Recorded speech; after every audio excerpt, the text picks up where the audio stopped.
Assalamualaikum warahmatullahi wabarakatuh.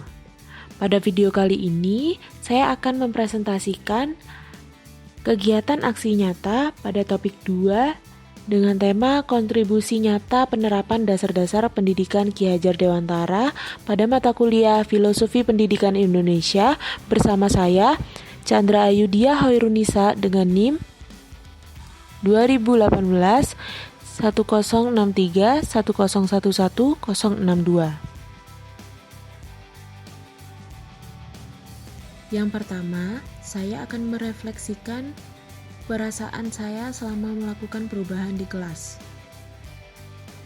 Selama melakukan perubahan di kelas, perasaan saya menjadi termotivasi untuk terus memberikan yang terbaik dengan peran saya sebagai seorang guru. Saya sangat senang ketika saya dapat bermanfaat bagi orang lain, juga membuat perubahan yang baik bagi orang tersebut. Salah satu perubahan yang saya lakukan di kelas, yaitu pada keberanian peserta didik untuk mengutarakan pendapatnya. Peserta didik menjadi lebih berani berpendapat karena merasa dihargai dan mendapat apresiasi penuh atas apa yang telah dilakukan. Saya juga memberikan pengalaman baru bagi mereka, yaitu pembelajaran dengan teknologi yang belum pernah mereka coba. Pembelajaran ini sangat mempengaruhi minat mereka terhadap mata pelajaran yang saya ampu, karena dengan teknologi yang saya integrasikan ke dalam pembelajaran, peserta didik menjadi relevan dengan kemajuan teknologi di era modern ini. Yang kedua adalah ide atau gagasan yang timbul sepanjang proses perubahan. Ide yang timbul sepanjang proses perubahan dalam topik ini yaitu peserta didik adalah individu yang harus difasilitasi segala kebutuhannya untuk mengembangkan potensinya, diarahkan kepada hal-hal yang baik, dan dibentuk karakter sejak awal agar potensi-potensi yang dimiliki dapat terus berkembang dan dapat menjadi individu yang penuh manfaat. Sebagai seorang guru, saya ingin melaksanakan pembelajaran yang berorientasi pada peserta didik, sehingga dapat memfasilitasi kebutuhan peserta didik.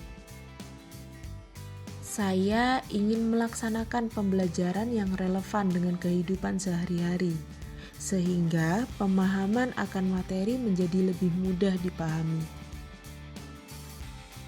Pembelajaran tersebut juga sekaligus membangun karakter peserta didik dan mengenalkan budaya di lingkungan mereka. Yang ketiga adalah pembelajaran dan pengalaman dalam bentuk catatan praktik baik.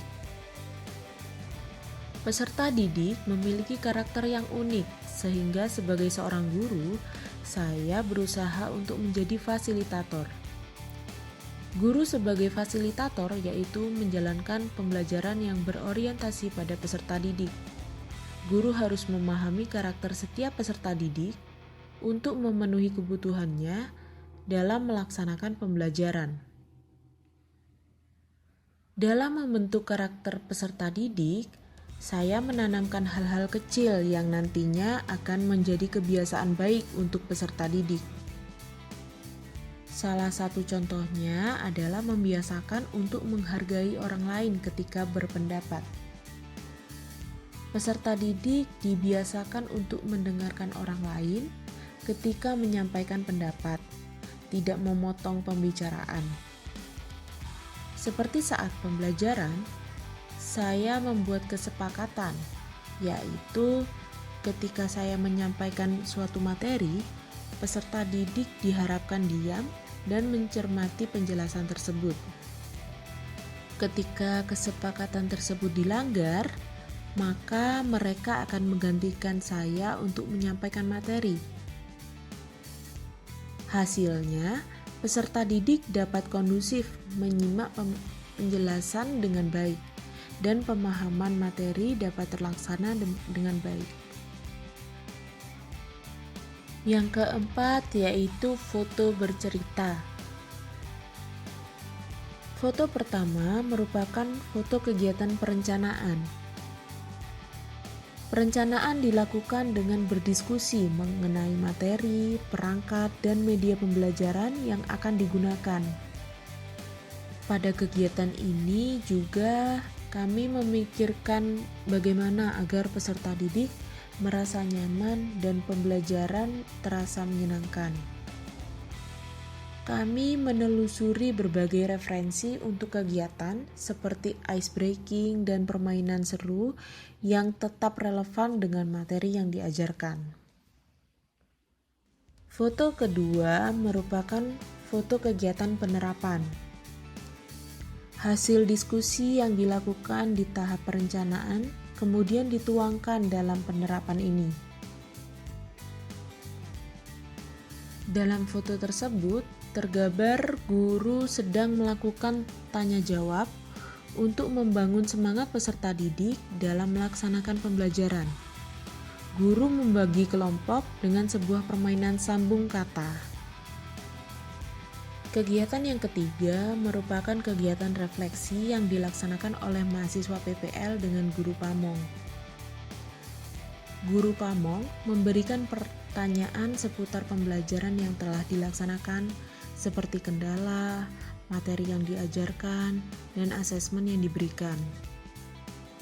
Guru Pamong kemudian memberi masukan dan saran atas praktik mengajar yang dilakukan oleh mahasiswa PPL.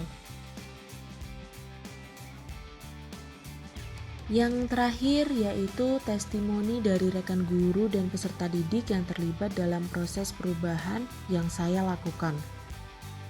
Berdasarkan perubahan yang saya lakukan dalam kelas, terdapat tanggapan positif dari peserta didik.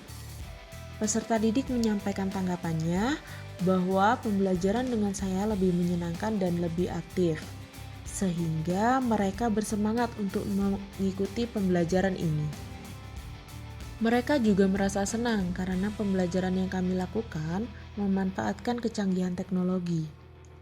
Hal tersebut membuat peserta didik lebih relevan dan memberi pengalaman yang baru kepada mereka yang sudah mulai cakap berteknologi.